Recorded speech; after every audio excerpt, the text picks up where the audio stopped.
합장하시고 한 구절씩 따라하시기 바랍니다. 부처님의 위없는 가르침,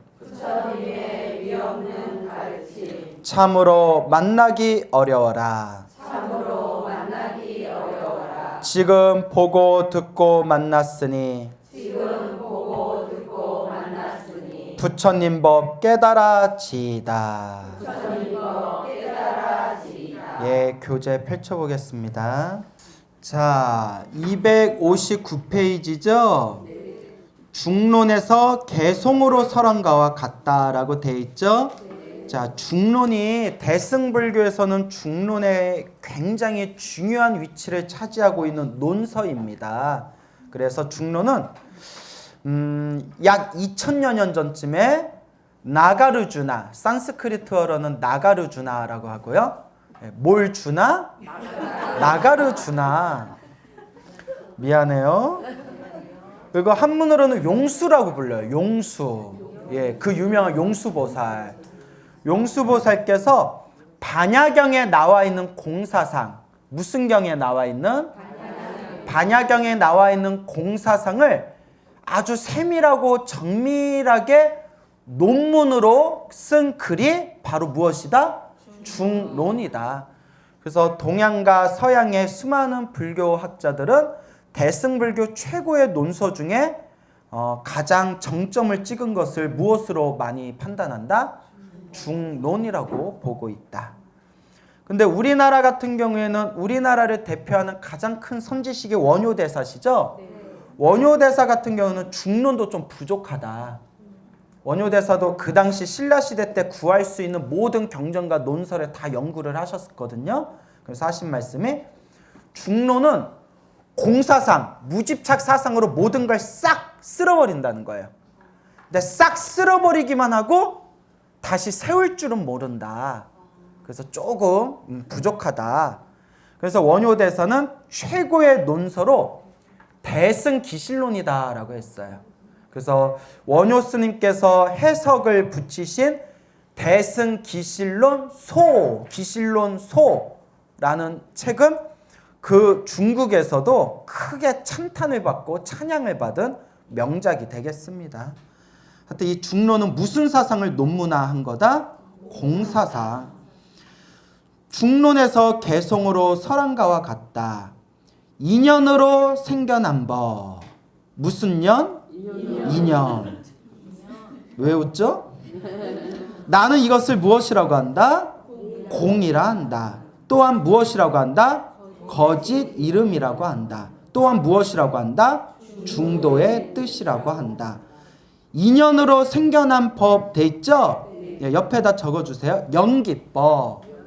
네, 인연으로 생겨난 법. 연기법. 적으셨어요? 네. 나는 이것을 공이라 한다. 공 있죠? 네. 공의 동그라미. 공. 거짓 이름 있죠? 네. 거짓 이름의 동그라미. 옆에다 가라고 적어주세요. 가. 임시, 가. 가짜, 가. 중도의 뜻이라고 한다. 중도의 동그라미. 옆에다 중이라고 적어주세요. 중, 가운데 중. 적었어요? 인연으로 생겨난 법. 무슨 법? 이 연기법이 바로 공이고 가이고 무엇이다? 그래서 이걸 공가중이라고 불러요. 뭐라 부른다? 앞에서 다 배운 거예요. 공, 집착할 게 있다 없다? 집착할 게 없어요. 공, 고정된 실체가 없어요. 공은 아무것도 없다는 뜻으로 해석하면 안 돼요. 허무가 아니라 뭐가 없다? 고정된 실체가 없다. 고정된 실체가 없지만 앞에 광우스미 보여요, 안 보여요? 보이죠? 여러분들 앞에 보이는 책이 보여요, 안 보여요? 고정된 실체가 없는데 분명히 보고 듣고 생각할 수가 있죠. 이건 무엇이다? 가예요. 가. 임시. 가짜다. 환상과 같고 꿈과 같아요. 가짜예요. 있긴 있는데 가짜예요. 무슨 말인지 알겠죠? 그래서 이와 같이 없다는 거에도 빠지지 않고 있다는 거에도 빠지지 않은 완전한 무분별의 자유자재한 경지를 뭐라고 한다? 중도라고 한다. 그리고 공이고 가고 중도는 결국 무슨 법이다? 연기법이다. 알겠습니까? 그래서 우리의 모든 것이 인연 따라 일어나고 인연 따라 사라지는 거기 때문에 그 안에 고정된 실체가 있다 없다. 그래서 공이에요.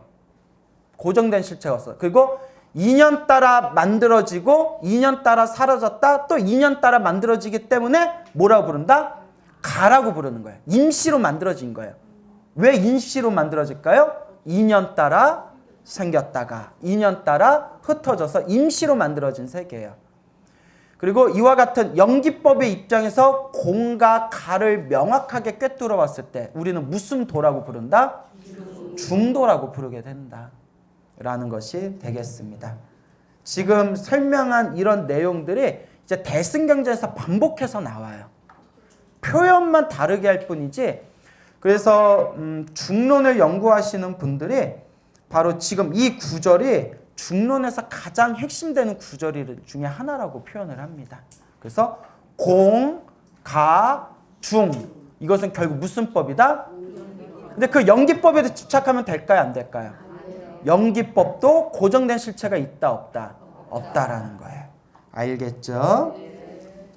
이 개송의 뜻을 깊이 참고한다면 다만 중도 정관, 중도를 바르게 관찰하는 법의 모양을 분별하는 것을 갖췄을 뿐만 아니라 그러니까 중도의 바른 관찰법을 명확하게 이해한다는 거예요. 또한 이에 겸하여 앞에서 말한 두 가지의 방편 관문의 취지도 밝히고 있다. 앞에서 말한 두 가지의 방편 관문이 뭘까요? 두 가지 하니까 종과 입공과 종공 입과간 해서 두 가지의 방편법문. 세 가지는 뭐죠? 종과 입공간, 종공 입과간, 중도 정관. 기억나요? 안 나요? 표정 보니까 나요? 네. 난다요. 날라다녀요. 이러던데. 마땅히 알아라. 중도의 정관은 이것이 부처님의 눈이며 중도법은 무엇이다? 부처님의 눈이고 또한 이것이 무엇이다? 일체종지인 것이다. 일체종지. 모든 것을 다 꿰뚫어 보고 아는 최상의 지혜를 뭐라고 한다? 일체종지라고 한다.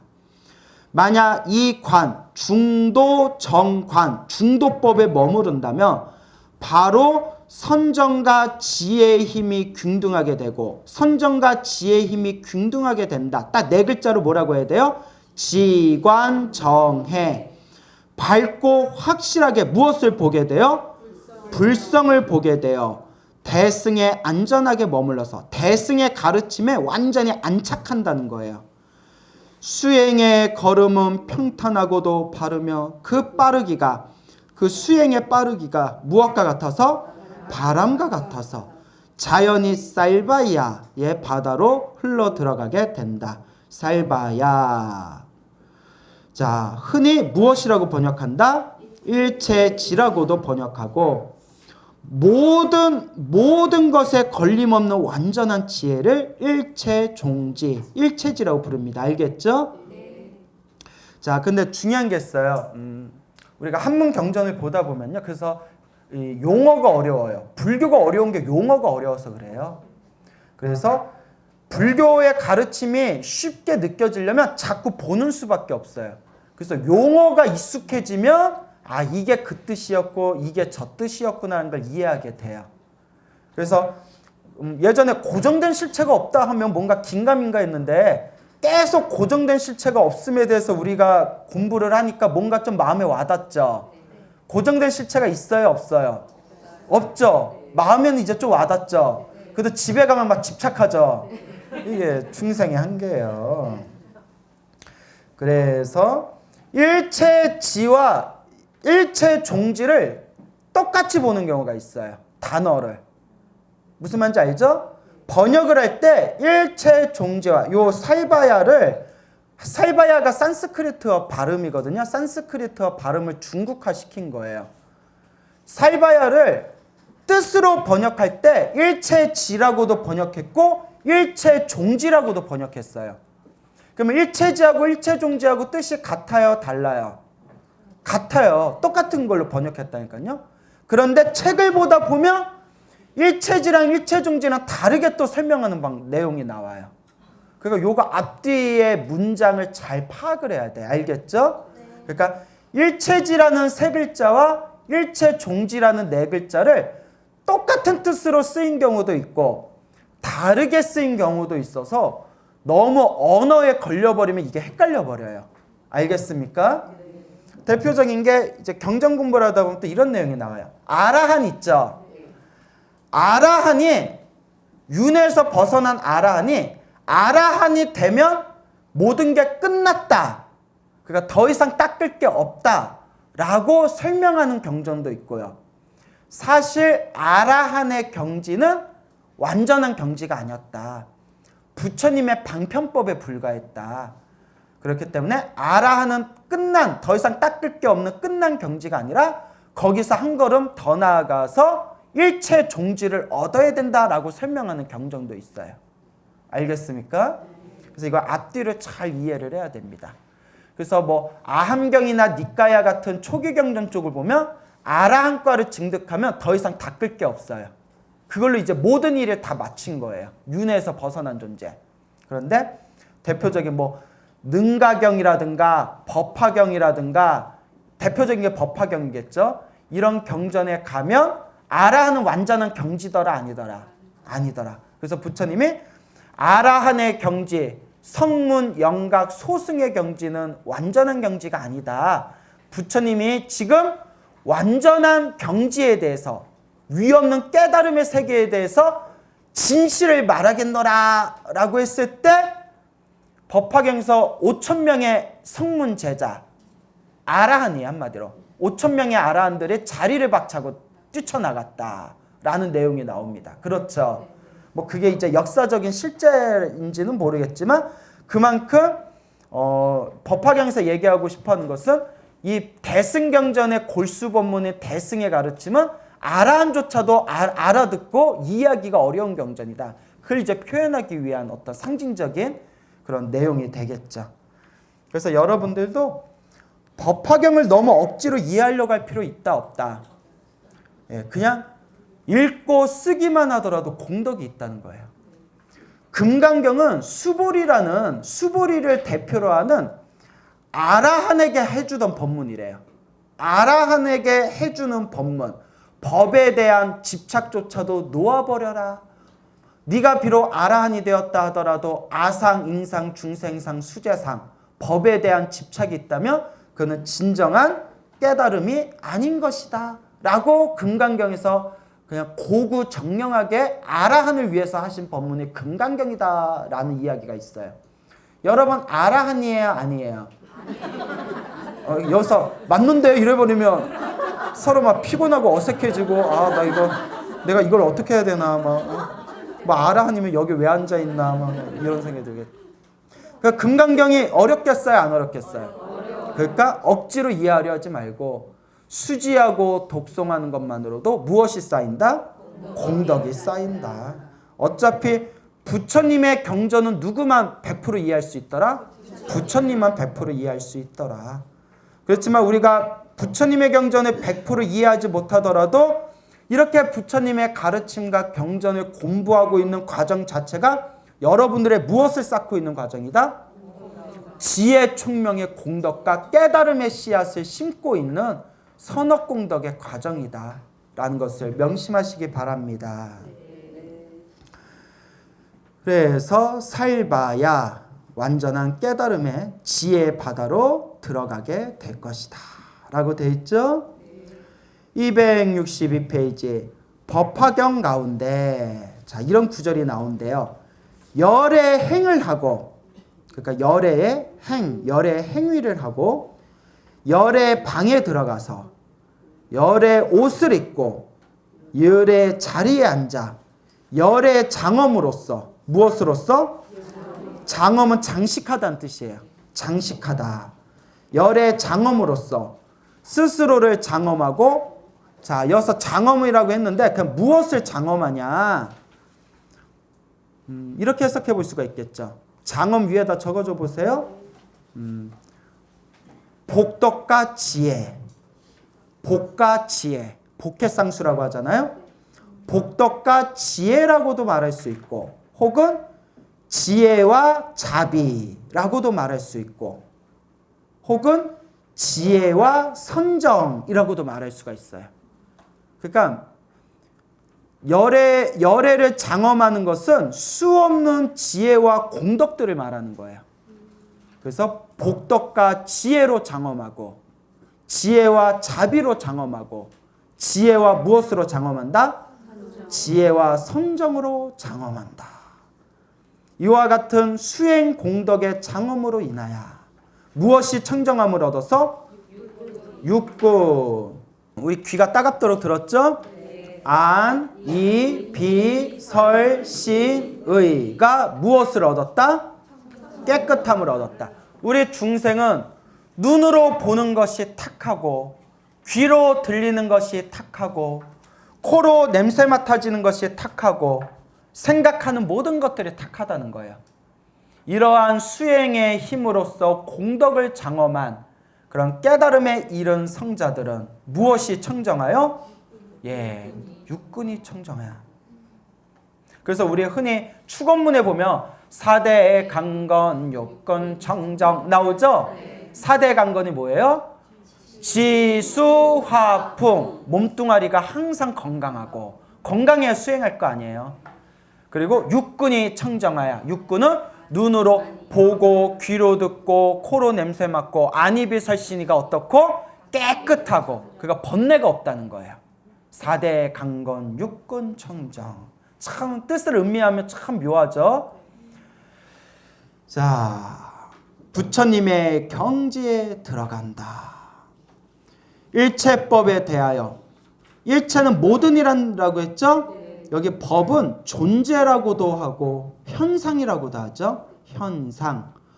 모든 형상에 대하여 번뇌에 물들거나 집착함이 없어서 번뇌에 물들지 않고 집착함이 없어져.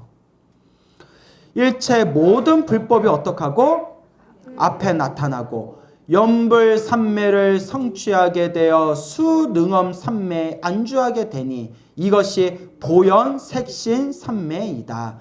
염불삼매. 염불삼매를 여러 가지 입장에서 해석이 가능한데 이제 여기서 말하는 염불삼매는 이제 대지도론에 의하면 염불을 하면 눈앞에 부처님을 칭견하는 거예요. 우리는 아무리 염불을 해도 부처님이 보여요, 안 보여요? 보여도 문제 있다.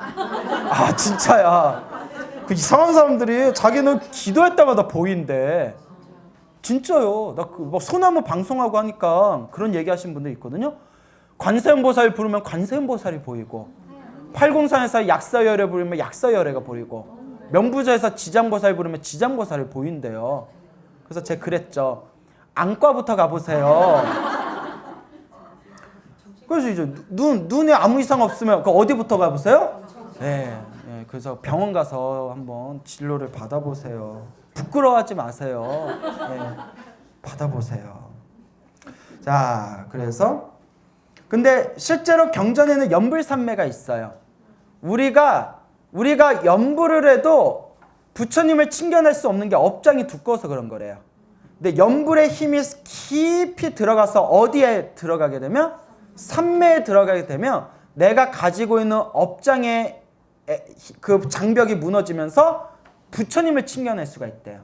그 부처님을 칭견하는 염불의 삼매를 무슨 삼매? 염불삼매라고 한다. 염불삼매를 성취하게 되고 수능엄삼매에 안주하게 되니 수능엄삼매는 가장 뛰어난 삼매를 뜻하는 거예요. 알겠죠? 그래서 여기 18번에 보면 수능엄삼매 하고 내용이 나오죠? 그래서 뭐 수능엄삼매란 중국말로 씩씩한 모습이란 뜻이다 하고 쭉 나오죠? 그래서 가장 뛰어난 삼매, 무너지지 않는 가장 뛰어난 삼매. 이것이 무슨 삼매이다? 보현, 색신, 삼매이다. 보현은 누구를 뜻하는 거겠어요? 보현보살. 색신은 누구를 무엇을 뜻하는 거였어요? 이 몸뚱아리를 색신이라고 해요. 뭐라고 한다? 네, 섹시 말고 섹시 말고 발음 똑바로 해요. 색신. 예, 색이 색수상행식 할 때 색 있잖아요. 그러니까 몸뚱아리, 몸신자. 깨달음 자체는 무슨 신이라고 부를까요? 법신. 깨달음 자체는 법신. 중생의 눈으로 보이는 이 몸뚱아리 있는 몸은 무슨 신? 색신. 중생들이 원하는 모습 따라 나투시는 몸은 무슨 신? 화신 혹은 응신. 그래서 천백어 화신 하잖아요. 그래 안 그래요? 그래서 관세음보살은 33가지 모습으로 중생을 제도한 데서 33 응신 부르잖아요. 그래요 안 그래요? 그래요? 보현색신산매가 뭐냐? 쉽게 말하면 19번에 나오죠? 쉽게 말하면 분신술이에요. 무슨 술? 그 손오공이 털을 훅 불면 막 이렇게 분신들이 나타나죠? 자, 보현색신산매가 뭐냐? 대승의 보살들, 최고의 수준에 오른 대승의 보살들은 자, 여러분 천수경에 보면 원하, 분신, 변진, 찰 기억나요? 네. 무슨 뜻이에요? 오, 배웠네. 원아 건데 아가 나았자요. 제가 분신, 변진, 찰 무엇하여지다? 분신, 몸을 나눌지어다. 어떻게 나눌지어다? 변이 두루변이에요. 두루두루, 진, 찰, 티끌, 땅. 진짜가 티끌 진짜에 찰자가 땅 찰자거든요. 그게 뭐냐? 이 삼천대천세계를 헤아릴 수 있어요, 없어요?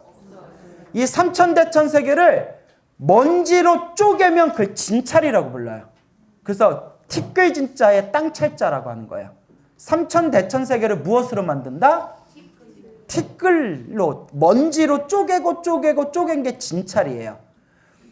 그러면 삼천대천세계를 먼지로 쪼갠 숫자가 헤아릴 수 있어요, 없어요? 그 헤아릴 수 없는 세계에 두루두루 변, 진찰, 두루두루 그 티끌 세상에 모아여지다 분신, 몸을 나누어 나툴지어다. 중생들이 나를 원할 때마다 1억 세계건 10억 세계건 100억 세계건 이 몸을 나툴지어다. 이게 보현 색신 삼매예요. 대단하죠? 어떻게 그게 가능하냐? 여러분, 맑은 밤하늘에 달이 둥근 보름달이 훤하게 떠 있으면 10개의 저수지에 몇 개의 달이 떠오를까요? 10개의 달 그림자가 비치겠죠. 저수지가 100개가 있으면 달 그림자가 몇 개가 될까요? 1000개가 있으면? 10,000개가 있으면? 달은 원래 몇 개인데?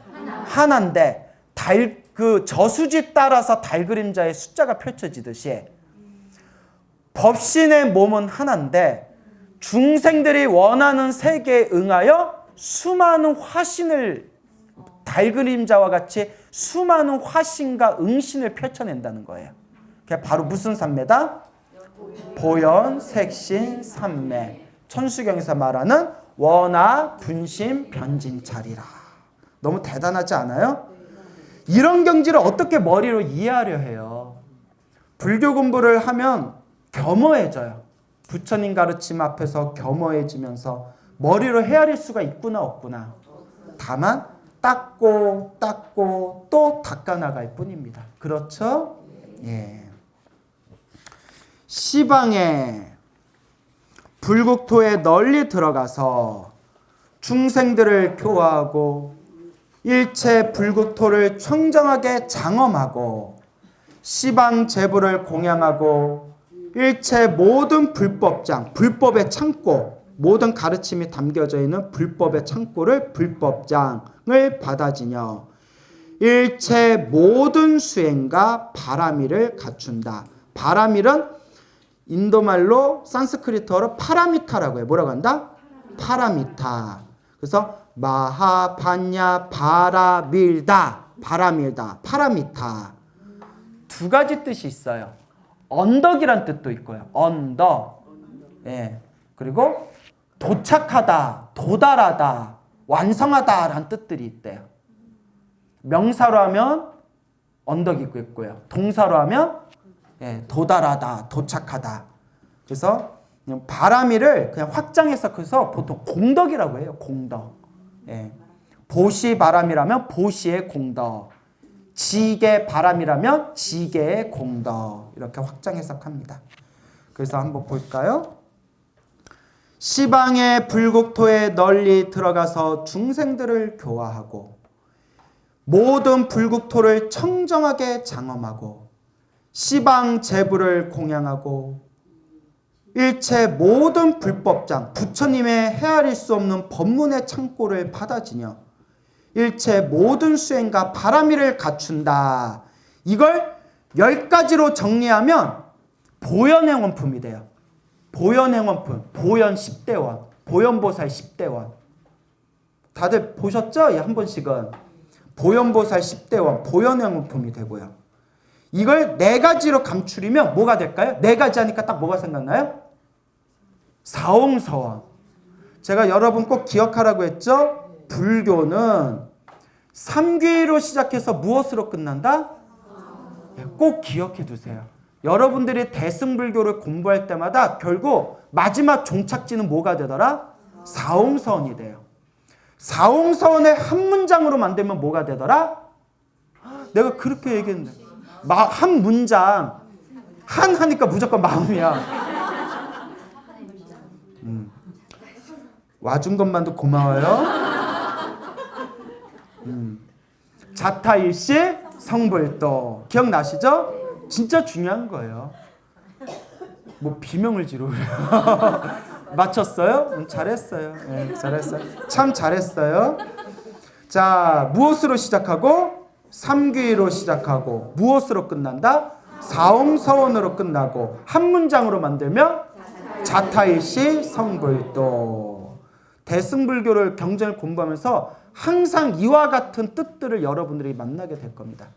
그래서 3귀, 사홍서원, 자타일시, 성불도, 보현 10대원 이 모든 것들을 딱 3글자로 만들면 뭐가 될까요? 3글자로 만들면 틀려도 돼요. 보리심. 보리심. 뭐라고요? 보리심. 그래서 항상 말씀드리죠. 불자는 차를 마셔도 무슨 차를 마시고? 보리차를 마시고. 밥을 먹어도 무슨 밥을 먹고? 보리밥을 먹고. 술을 마셔도 무엇을 마신다? 보리맥주를 마신다. 라는 별 말 같지도 않은 얘기를 하고 있네요. 그만큼 보리심이 중요하다는 거 알겠죠? 예. 깨달아서 대보살의 치유에 들며 보현보살, 문수보살 같은 대보살들과도 동등한 반려, 동등한 도반이 될 것이다. 여러분 생각해보세요. 보현보살하고 문수보살하고 도반이 될 수 있대요. 와, 대박. 예? 보현보살, 문수보살과도 도반이 될 수가 있고 항상 법성신 가운데 머물게 되니 법성 띄고 신, 법성신 가운데 머물게 되니 법성신을 줄이면 2글자로 만들면 무슨 신이 될까요? 그렇죠. 법신, 깨달음의 몸, 법신. 깨달음의 몸을 중생들이 볼 수 있는 일반 몸뚱아리로 나타나면 무슨 신? 색신, 색신. 그리고 중생들을 제도하기 위해서 여러 가지 모습으로 나투고 응하는 몸을 무슨 몸? 응신이라고 되고 천백어 화신이라고도 부를 수가 있습니다. 알겠습니까? 바로 모든 부처님이 칭찬하고 수기를 주실 것이며 수기 그대는 미래 세상에 부처가 될 것이다 예언을 내려주신 것을 수기라고 해요. 그래서 금강경에 보면 석가모니 부처님께서 머너먼 과거생에 연등 부처님께 수기를 받았는데 뭐 이런 표현이 나오잖아요. 수기. 도솔타천을 장엄하고 도솔타천을 자 여보세요. 모든 부처님이 칭찬하고 수기를 주실 것이며 1. 도솔타천 도솔천을 장엄하고 2. 도솔천을 장엄하고 왜냐? 수행자가 육바라밀을 완성해서 다음 생에 부처가 되기 직전에 마지막 머무르는 대기실이 도솔천 내원궁. 도솔천 내원궁이라고 해야 돼. 내원궁. 그래서 미륵보살이 지금 어디에 계시다? 도솔천 내원궁. 그리고 그래서 우리 내원함, 내원정사하고 내원자 들어간 데 있죠. 그거는 이제 미륵신앙하고 관계된 거예요. 내원. 도솔천을 장엄하고 바로 신을 못해 내리고, 그러니까 이제 다음 생에 이제 부처의 몸으로 태어나기, 부처의 몸으로 성불하기 위해서 인간의 몸으로 태어나기 위해 어머니 자궁 속에 들어가는 것을 신을 못해 내리고라고 표현한 거예요. 엄마의 자궁 속에 들어간 거. 부처님의 태몽이 뭐죠? 코끼리. 광우쌤 태몽은 뭘까요? 토종돼지. 아버지가 내가 태몽 뭐냐니까 시커먼 토종돼지가. 그래서 부처님의 태몽은 코끼리였죠? 그리고 내용 따라 틀리는데 하얀색이었대요. 무슨 색? 모든 업장이 소멸됐다는 거예요. 그리고 상하가 6개였대요. 몇 개? 왜 6개일까요? 6 하면 생각나는 거. 육바라밀. 육바라밀을 완성했다. 알겠죠? 육근? 뭐 이러면 안 돼요. 육바라밀.